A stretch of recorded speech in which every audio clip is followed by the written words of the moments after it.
മഹാലക്ഷ്മി സീരിയലിൻ്റെ latest promo റിവ്യൂയിലേക്ക് എല്ലാ കൂട്ടുകാർക്കും സ്വാഗതം.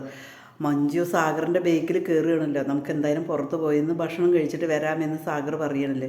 അതേസമയം സാഗർ പറയണം കേട്ടോ, എന്തിനാ മഞ്ജു നീ അവിടെ നിൽക്കണത്, നീ എത്രയും പെട്ടെന്ന് അവിടെ നിന്ന് വായോ, നിൻ്റെ ഒരു നല്ലൊരു ജീവിതം എന്തിനെങ്ങനെ വെറുതെ തൊലച്ച് കളയണത്, വായോ നമുക്ക് നന്നായി ജീവിക്കാം, ഉള്ളതും കൂട്ടി നമുക്ക് സന്തോഷമായി ജീവിക്കാം, ഒരുപാട് ആർഭാടങ്ങളില്ലെങ്കിലും ഞാനൊരു ജോലിക്ക് പോയി നമുക്ക് സന്തോഷമായിട്ട് ജീവിക്കാം, നീ എത്രയും പെട്ടെന്ന് അവിടെ നിന്ന് വായോ എന്ന് പറയണം കേട്ടോ.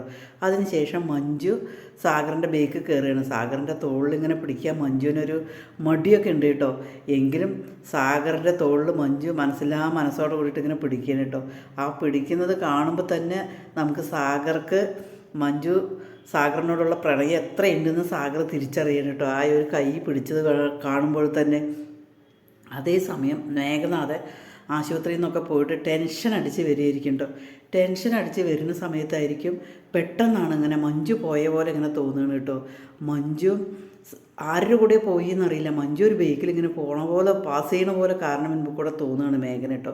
മേഘ അപ്പോൾ കരുതുന്നുണ്ട്, അയ്യോ ഇവൾ ആരുടെ കൂടെ പോയിരിക്കുന്നത്, ഇതിപ്പോൾ ആരാണ്, അതോ ഇവൾ തന്നെയാണോ അതോ വേറെ ആരെങ്കിലും ആണോ എന്നല്ല അങ്ങനെ മേഘനാഥ ഒരു നിമിഷം സംശയിച്ച് പോവുകയാണ് കേട്ടോ.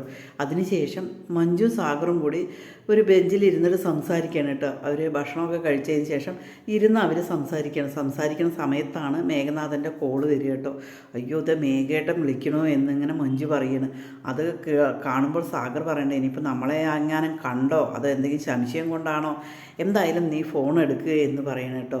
അതിനുശേഷം മഞ്ജു ആകെ പേടിയോട് കൂടിയിട്ട് ഫോൺ എടുക്കുകയാണ്. എന്തായാലും സാഗറിൻ്റെ മഞ്ജുവിൻ്റെ ഈ പ്രേമനാടകം എന്തായാലും മേഘം കണ്ടുപിടിക്കുകയാണ് കേട്ടോ. പിന്നീട് കാണിക്കുന്നത് നമ്മുടെ കുടുംബത്തിലുള്ള എല്ലാവരും കൂടി ഈ കൊല്ലാൻ നടക്കുന്നത് കാണുമ്പോൾ എനിക്ക് അന്ന് ആ ലോറി എൻ്റെ കാറിൽ പാഞ്ഞു കയറിയതും ഇവർ ചെയ്തതായിരിക്കില്ലേ എന്നിങ്ങനെ ചോദിക്കുകയാണ് കേട്ടോ മഹിയോട്. അത് കേൾക്കും മഹി പറയേണ്ടത് തീർച്ചയായും ആയിരിക്കും കണ്ണേട്ടാ, അവരത് ചെയ്തതായിരിക്കും. പക്ഷേ അത് കണ്ണേട്ടനെ വെച്ചത് മേഘന കൊണ്ടുവന്നേ ഉള്ളൂ. നമ്മൾക്ക് ആ അയ്യപ്പ സ്വാമിയുണ്ട്, ആ അയ്യപ്പ സ്വാമി നമ്മളെ രക്ഷിക്കും, ഒരിക്കലും നമ്മളെ ഒരു ശക്തിക്കും വേർപിരിക്കാനാവില്ല എന്നിങ്ങനെ മഹാലക്ഷ്മി ഇങ്ങനെ പറയണം കേട്ടോ. അതേസമയം മേഘനാഥൻ പറഞ്ഞത് കേട്ടിട്ട് ഉണ്ണി കരുണയോട് പറയുന്നുണ്ട്, എങ്ങനെയെങ്കിലും ആ അയ്യപ്പ വിഗ്രഹം അവിടെ നിന്ന് എടുക്കണം, ആ അയ്യപ്പ വിഗ്രഹം എടുത്തെങ്കിൽ മാത്രമേ നമുക്ക് സാധിക്കുകയുള്ളൂ എന്നിങ്ങനെ പറയുന്നുണ്ട് കേട്ടോ. അത് കേൾക്കുമ്പോൾ ദുർഗ പറയുന്നുണ്ട്, എനിക്ക് ആ അയ്യപ്പ വിഗ്രഹം എടുക്കാൻ സാധിക്കില്ല, ഞാൻ പല പ്രാവശ്യം പോയിട്ടും പേടിച്ച് വന്നതാണ്, അതുകൊണ്ട് എനിക്ക് സാധിക്കില്ല, അത് നിൻ്റെ ഭാര്യ എന്നെ എടുത്തോട്ടെ എന്നിങ്ങനെ പറയണം കേട്ടോ.